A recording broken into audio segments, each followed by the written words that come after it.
বিসমিল্লাহির রহমানির রহিম। পরিবেশনায় ও পরিচালনায় দিক দিগন্ত। এরাই তো তারা যারা বছরের পর বছর গায়েবী আর মিথ্যা মামলা দিয়ে আলেমদেরকে ঘুরে ঘুরে জেলখানার মধ্যে আটকে রেখেছে, বলেন ঠিক কিনা?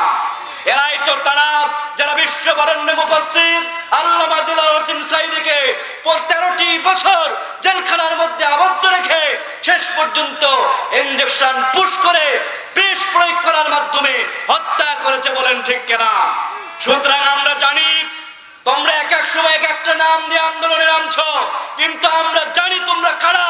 তোমরা তারা যারা 15 বছর স্বৈরাচারী ভাবে ক্ষমতা চালিয়ে মানুষের অধিকারকে যারা লুণ্ঠন করেছে, বলেন ঠিক কিনা?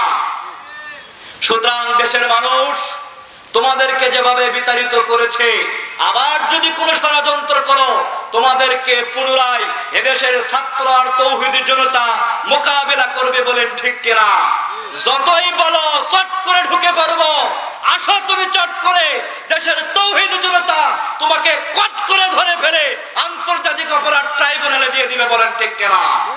আমরা তো সেটাই চাই, তুমি আসো। যে লক্ষ লক্ষ মানুষকে হত্যা করেছো, হাজার হাজার মামলা দিয়েছো, তোমার সেই বিচারগুলো তো করার জন্য আমরা তোমাকে খুঁজছি। দেশ ছেড়ে পালিয়ে গেলে কেন? চট করে আসতে হবে না, ঘটা করে আসেন, বিমানবন্দরে ফুলের তোড়াতে নিয়ে এসে মামলাগুলো দিয়ে আপনাকে আদালতে পাঠিয়ে দেব, বলেন ঠিক কিনা? আপনারা মন খারাপ করলেন? আলোচনার শুরুতে কিছু কথা এই জন্যই বলে নিলাম, আমরা বারবার রক্ত দিয়ে মামলা খেয়ে জেল খেটে রিমান্ডে গিয়ে নেতৃবৃন্দের ফাঁসির মাধ্যমে দেশটাকে একটা জায়গায় নিয়ে আসব, আর তারা যেন তেন অজুহাতে দেশকে অস্থিতিশীল করবে, এটা কখনো হতে পারে?